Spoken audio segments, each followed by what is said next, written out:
Hello and welcome to New Thought Center for Spiritual Living. I'm Shannon O'Hurley, and I am just so grateful to be here with you on this day. If you're joining us for the very first time, know that we are an inclusive, progressive, compassionate community that honors all walks of life, every path to the divine, whatever that may be. Wherever you are on your journey, you are welcome here. And not only are you welcome here, but we have mindfully and we have thoughtfully created a place just for you, exactly as you are today.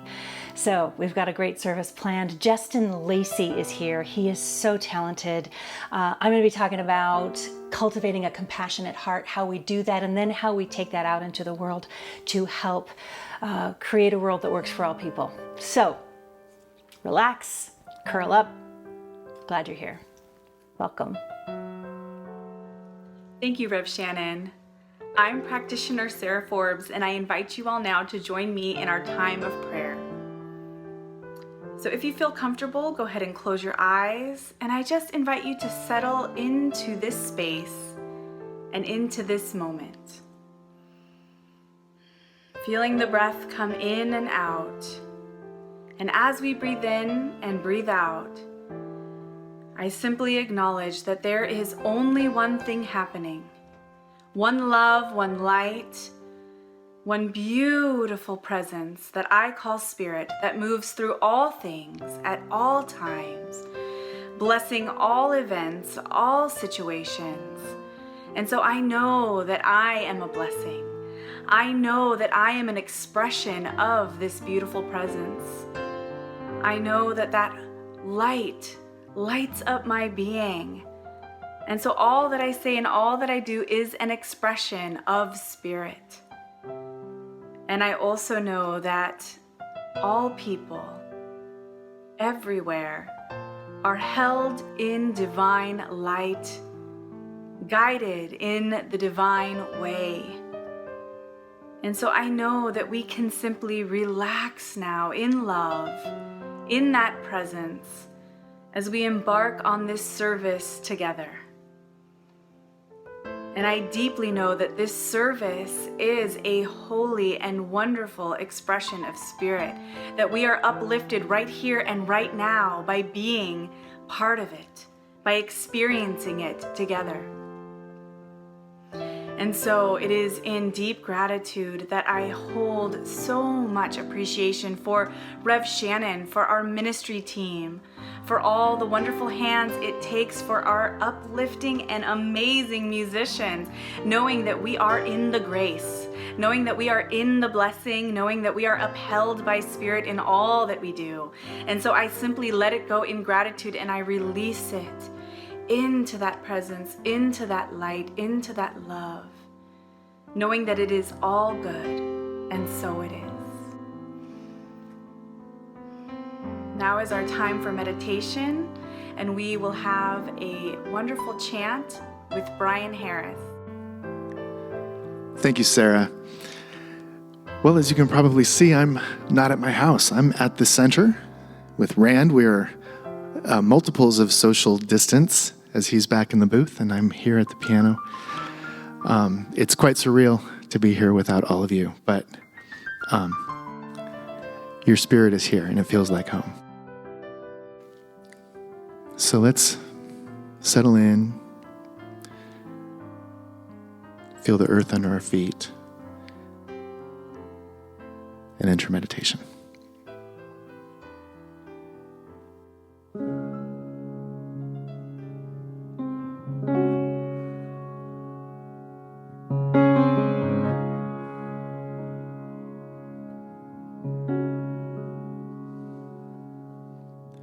I will make a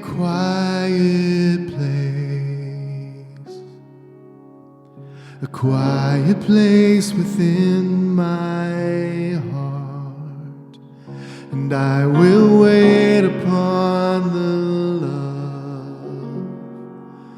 wait upon the love.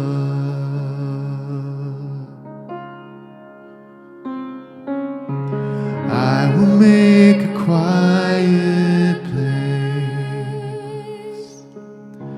quiet place within my my mind, and I will wait upon the Lord, wait upon the Lord.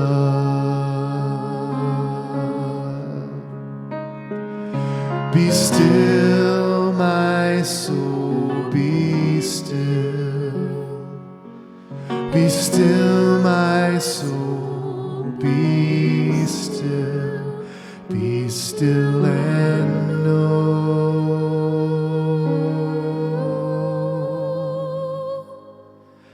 I will make a quiet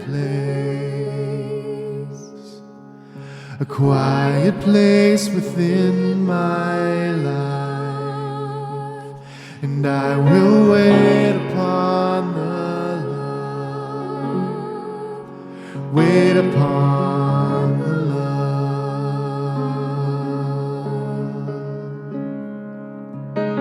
I will make a quiet place. I will make a quiet place. I will make a quiet place. I will make a quiet place.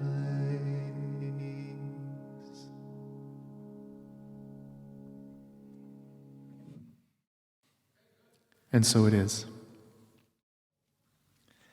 Now please welcome Justin Lacey.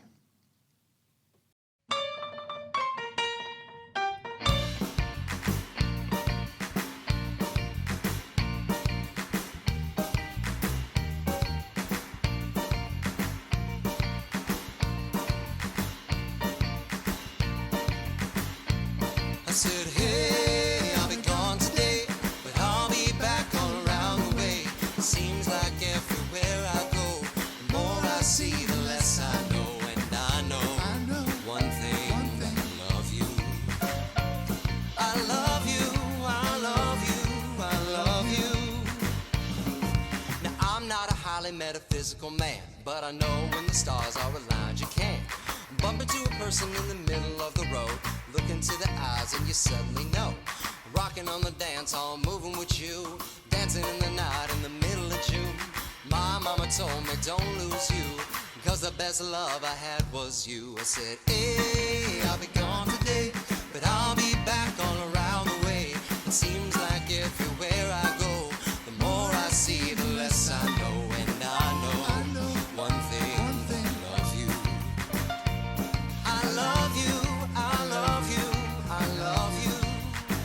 And I say, rockin' in the dance hall, moving with you. I say, hey mama, close to you. Rockin' in the dance hall, moving with you. I say, hey mama, close to you. Rockin' in the dance hall, moving with you. I say, hey mama, close to you. Rockin' in the dance hall, moving with you. I say, hey mama, hey mama, hey mama, hey mama, hey mama, hey mama, hey mama, hey mama.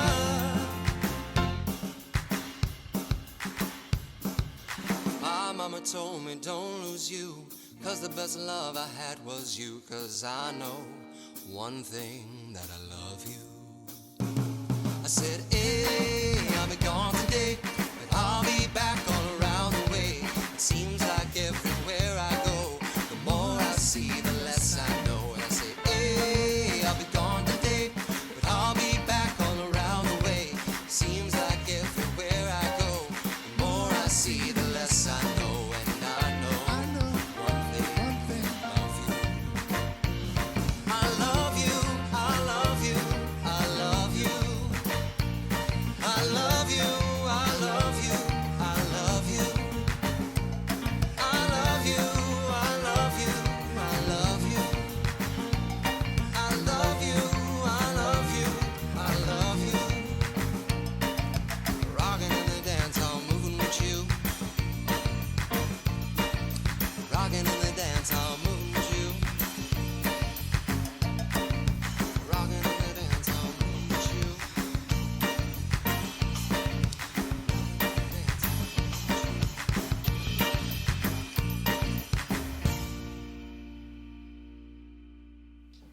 Thank you, Justin. and Lacey. Hey mama, you are so talented, brother. Thank you so much for bringing your gift to our community. Gosh, awesome. Just so great.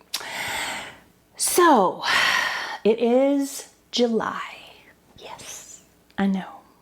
I don't know. I don't know how that happened, but here we are. It's July. Happy July.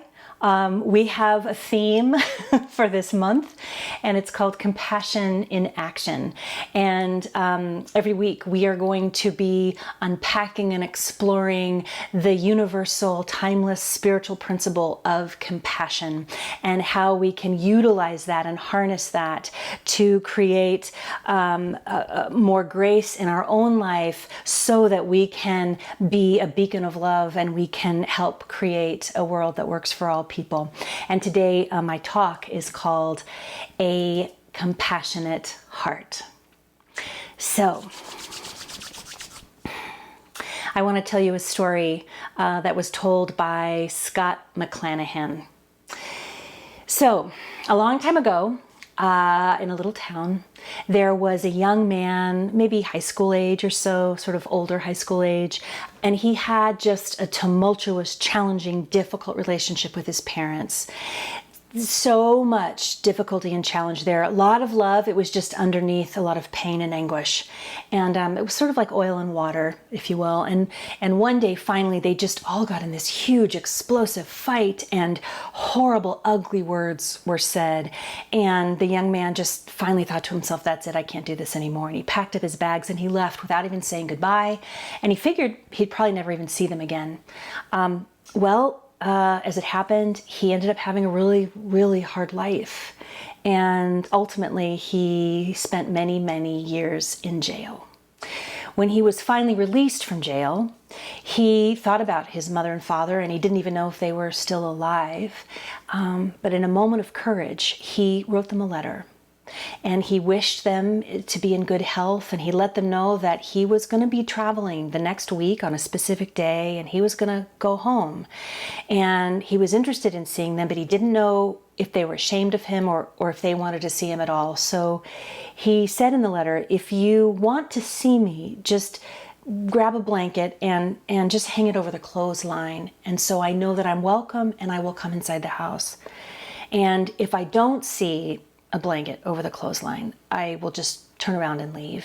And so the next week came, and he got off the train. Of course, he was an older fellow now, no longer a young man, and he was very, very nervous. And as he stepped off the train, he saw that no one was there to meet him. He had a thought for a split second that he would just get back on the train, but something inside of him nudged him forward. And so as he was walking down the worn path, he started thinking about his time in jail, and he started thinking about his relationship with his parents and that horrible, horrible day where that awful, ugly fight happened. And he was feeling more and more nervous, and again, he thought of just turning around and leaving. And just as he was about to do that, out of the corner of his eye, he saw a very, sort of in the distance, a multicolored blanket that was gently draped over a very low-hanging branch on a tree. And so he kept walking, and then a few feet later he saw another blanket gently draped over a tree. And then he kept going and he saw another blanket. And as he was going down the path, he saw another blanket and another blanket. And as he turned just to go down the road to see his house, he saw his house, and it was covered in blankets. The clothesline was covered in blankets. The yard was covered in blankets. The pathway up to the house and up the stairs was covered in blankets.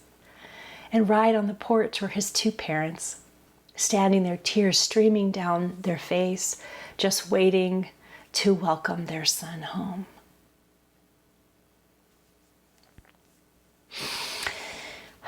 So that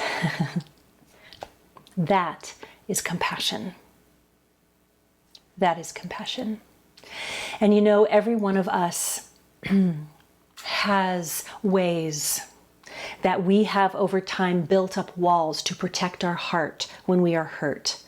We have these walls of protection up to different degrees with different people, with ourselves, with our loved ones, with other people, with people out there. You know, we have this way of protecting ourselves with these walls. And what I am thinking and what the story kind of brought to my heart was, what if we replaced those walls with soft blankets that would just sort of help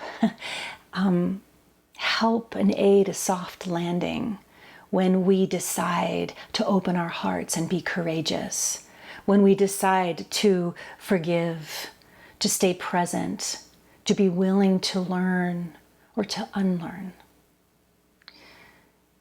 What if we had blankets for our neighbors draped over our fences? What if we had blankets that we laid at the feet of Black, Indigenous, and people of color?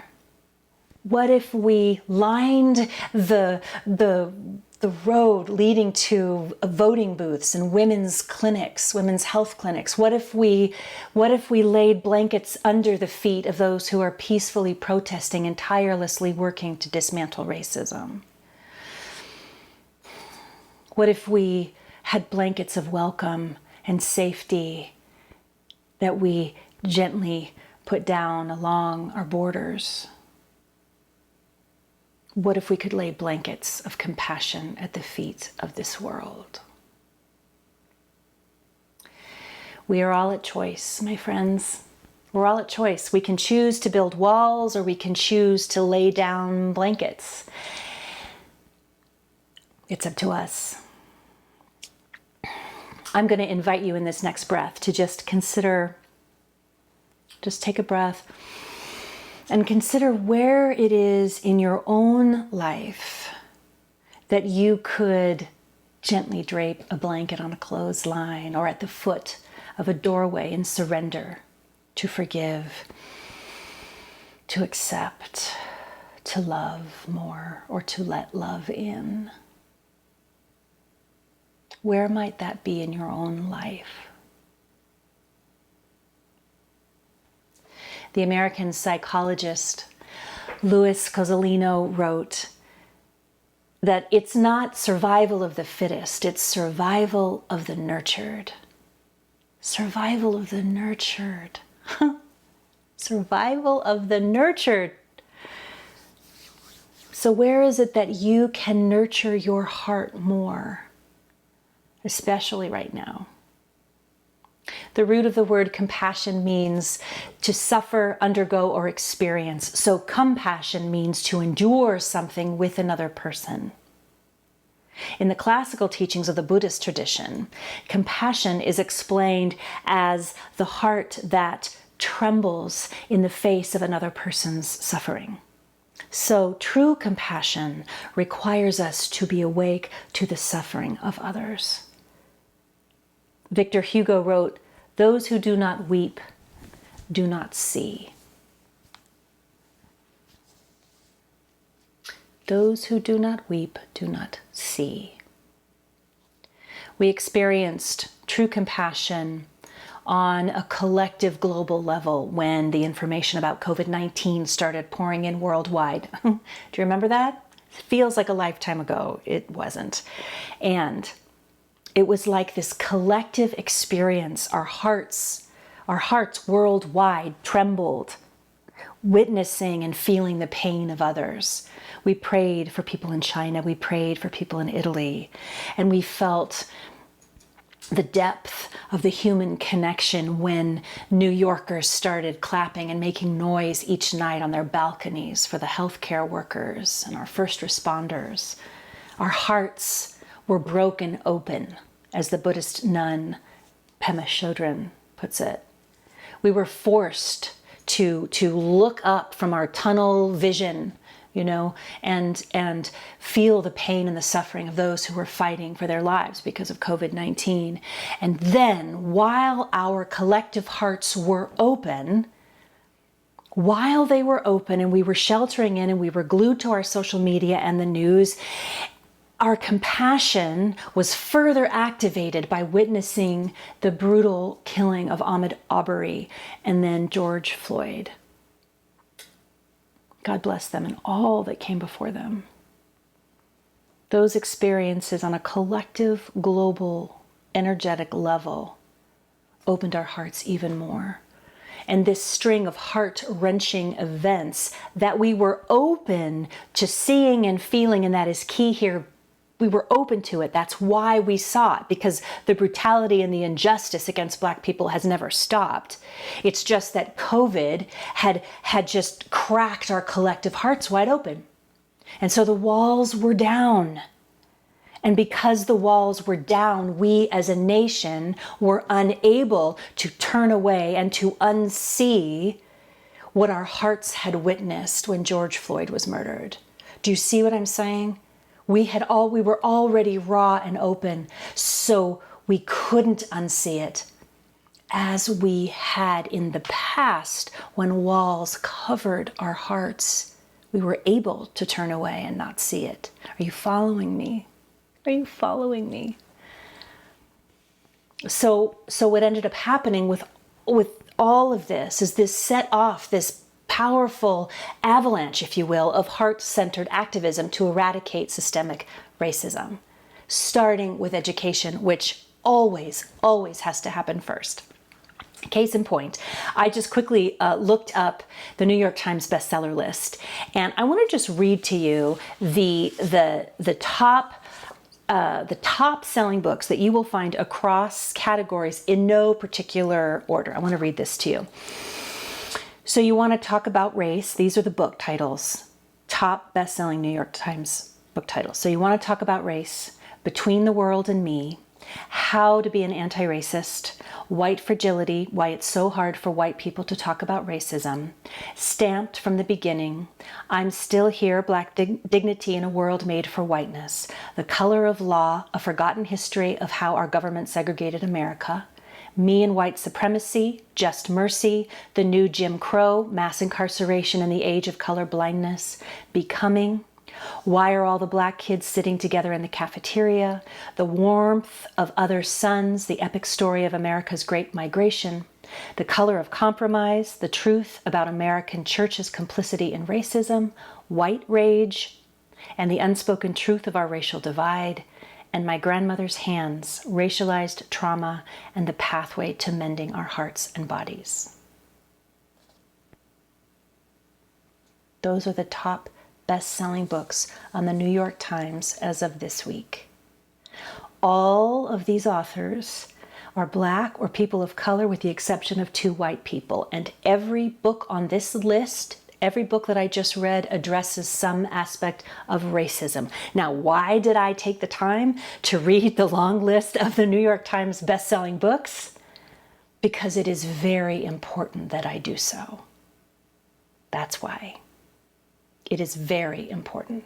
Now, I talked a few weeks ago about the fact that we have reached a tipping point in this country around racism and the absolute requirement for social justice. And all of this was fueled by the waking up and the trembling of our hearts in the face of the suffering of our Black sisters, brothers, and siblings. Finally, our hearts were open enough to tremble at the sight of the hurting. We were in a position where we could feel compassionately the suffering of others to such a degree that we had to do something about it. We had to. Make no mistake, without true compassion, no real progress for the equity and betterment of humanity can happen. Now, many of you might have heard the slogan, this is not a moment, this is a movement, okay? Well, movement, moving forward in this case, is love in action. This is where we do our work. This is where we move our feet. And this movement of social justice in our country is a living, breathing, walking affirmative prayer. That is what it is. James Baldwin said, we've got to be as clear-headed about human beings as possible because we are still each other's only hope. The word compassion has another word contained within it, and that other word is compass. A compass shows us the way. Our compassion will always, always show us the way. Religious historian Karen Armstrong writes, "Compassion impels us to work tirelessly to alleviate the suffering of our fellow creatures, to dethrone ourselves from the center of our world and put another there, and to honor the inviolable sanctity of every single human being, treating every person without exception with absolute justice, equity, and respect." So how do we get to a place where we can show up undefended, where we can lay down blankets, where we can gladly and without hesitation dethrone ourselves from the center and put another there? As we continue to educate ourselves, again, feel free to check out the New York Times bestseller list for those book titles. And please, if you can, purchase those books from independent Black-owned bookstores, if you can do it. So as we all do this work, as we all engage in this work to whatever degree we are doing it, wherever you are in the process, it's also about allowing the space for all of our feelings to come up within us. Our practitioner Shelley Walker did a beautiful uplift video about honoring the feelings that come up for us. I invite you to check that out, because it's so very important that we do this. You know, we have to allow this space for our feelings, and it's about being able to allow it so that we can stay present to what is coming up, rather than defending or excusing or ignoring or posturing in an effort to make ourselves feel worthy. There's that word again, worthy, worthiness. Remember last week I talked about the root history of the lie of unworthiness. Thank you again, Augustine. If you don't know what I'm talking about, I invite you to check out my talk from last week. It's called You Are Loved, because it is directly connected to my point here.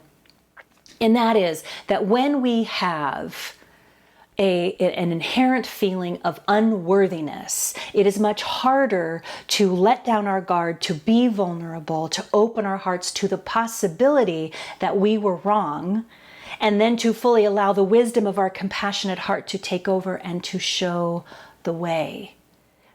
Our worth plays a role in this, so it's important that we investigate that.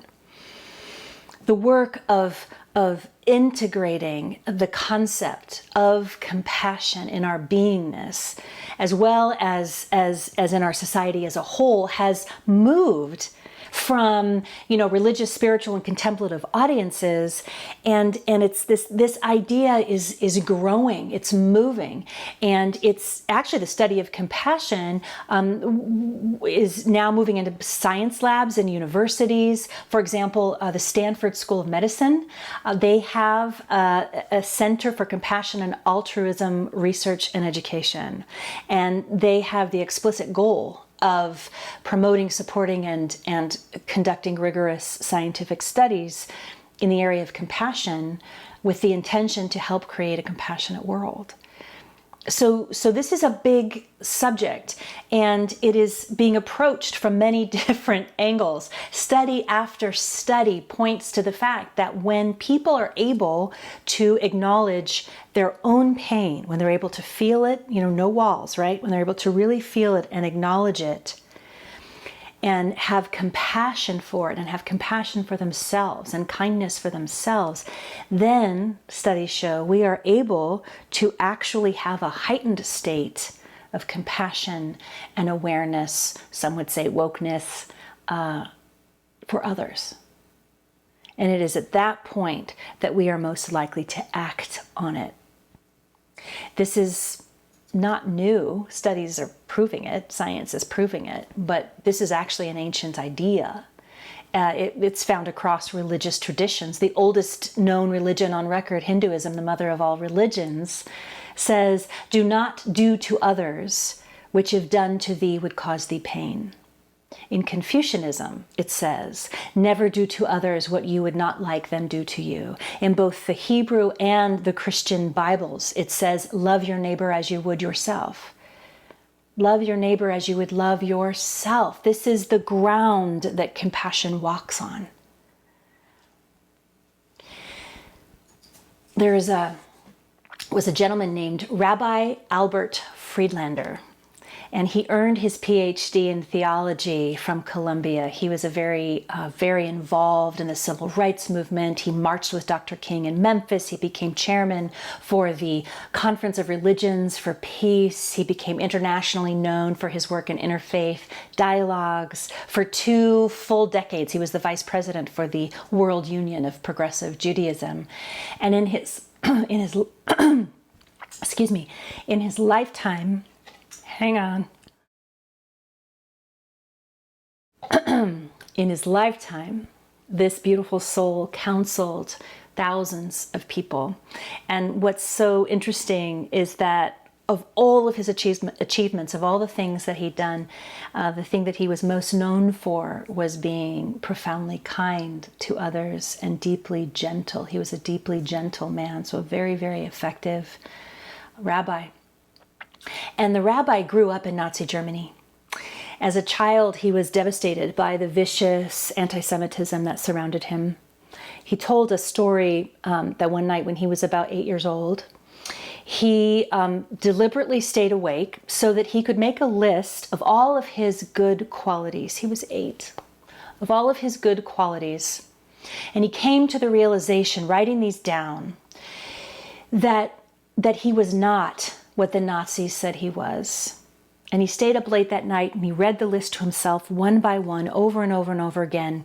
And the truth was that he had many talents and special gifts of both his heart and his mind.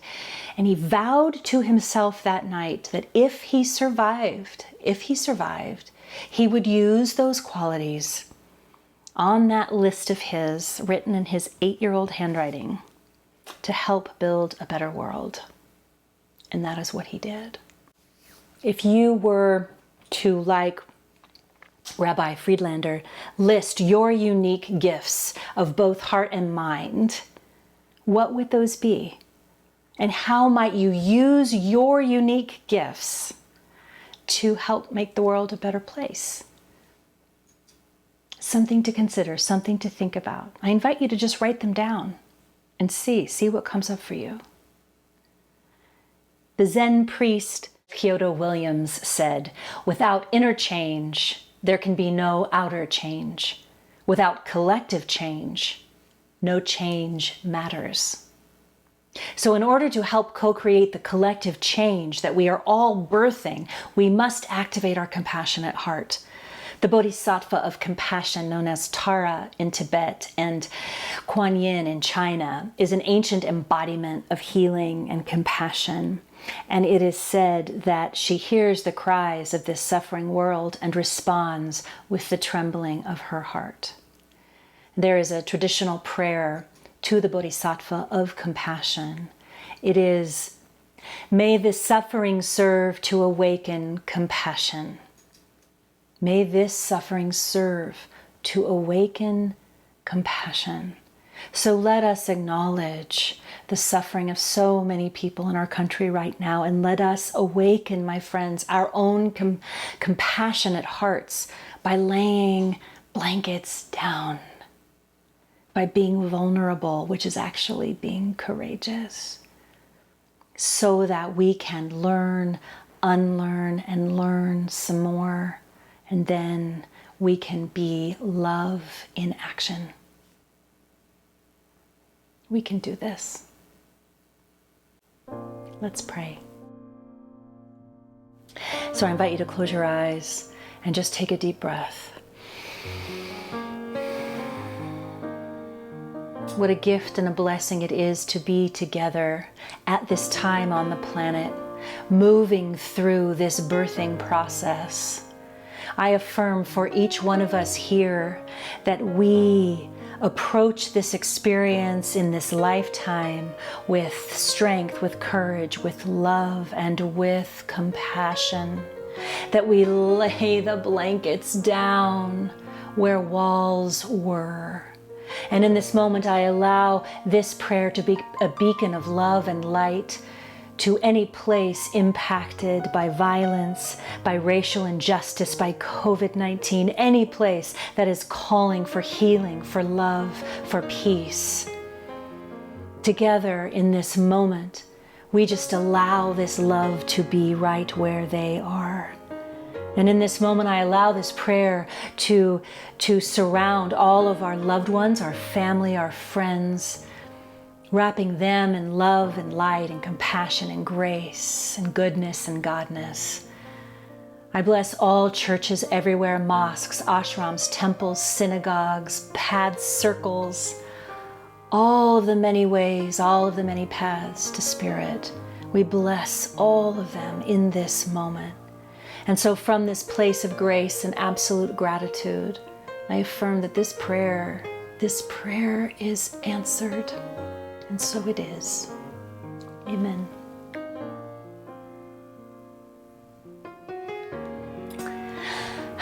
I'll see you in a little bit.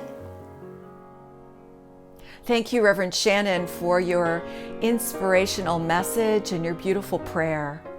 We're going to hear from Justin again in just a bit. This is our time of conscious giving.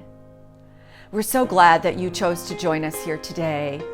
If you were inspired by today's message, by the music, and the opportunity to be together in community, we invite you to consider paying it forward. We're so grateful for your gracious giving. You can pay it forward by mail, through your bank, or you can text to give at 503-966-3236. However you choose to give, we're truly blessed by your generosity. And so taking your gift and the intention of your gift, holding it in your heart, let's say together our prayer. From the love of pure spirit within me, I bless this gift. I send it forth to heal and bless and prosper. It does good work in the world and returns to me multiplied abundantly. And so it is. And now, Justin Lacey.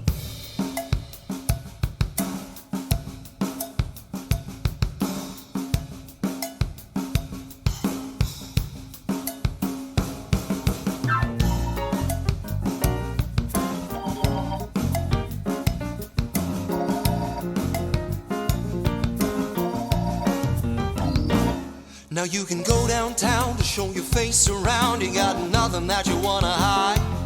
You wanna make a friend just again and again. You wanna wake up feeling satisfied. If you can take it to heart, you'll make it from the start. You'll never have to wonder why. Cause life is bright when you look at it right. And it's nothing that you can't deny. Everybody's gotta live. Everybody's gotta die. Everybody's got a right inside. Everybody's got a high, everybody's got a low. Everybody gotta be yourself, no matter where you go.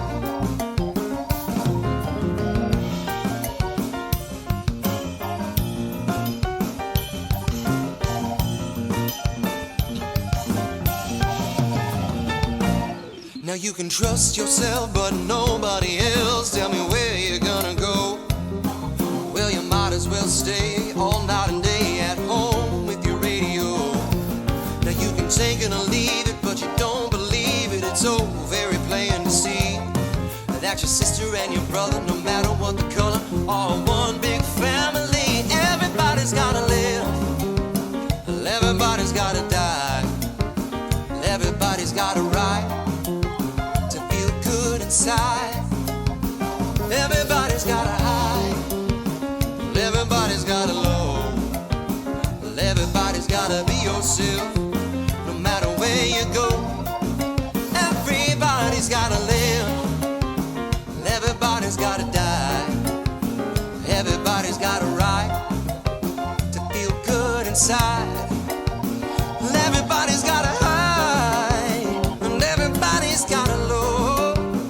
Everybody gotta be yourself, no matter where you go.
yourself, no matter where you go.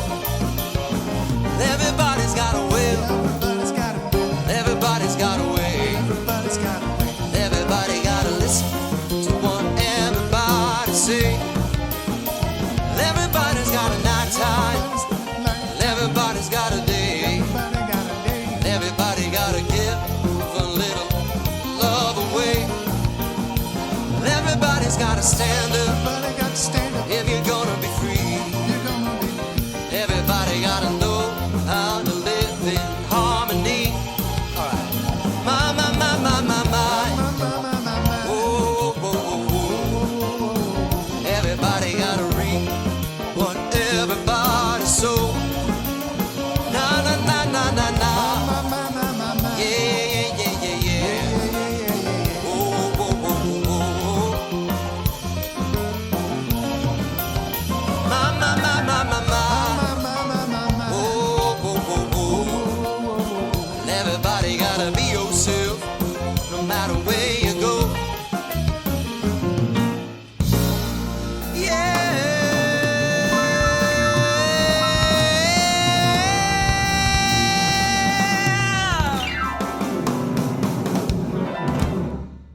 Thank you again so much, Justin Lacey. That is such a fun song. Awesome job, all the musicians. Totally great. I want to also thank our incredible team, everyone that makes this possible every week. Just amazing, amazing, this community. A reminder, we have our small groups, our spiritual growth circles. It's a group of 6 to 8 people. You can register online. That's starting this week. If you go to our website, it's in the calendar section. Just register there. The facilitators are great. It's a wonderful way to go deeper with this material each week. So I encourage you to do that. And just following this is our Zoom chat. I invite you to join me there. And following that is prayer with a practitioner if you would like a one-on-one prayer. So with that, let's together say our final blessing. May you go in the light, as the light, and with the light, until we meet again. May the long-time sun shine upon you, all love surround you, and the pure light within you guide you on your way. You are loved. Mwah. I'll see you soon or next Sunday.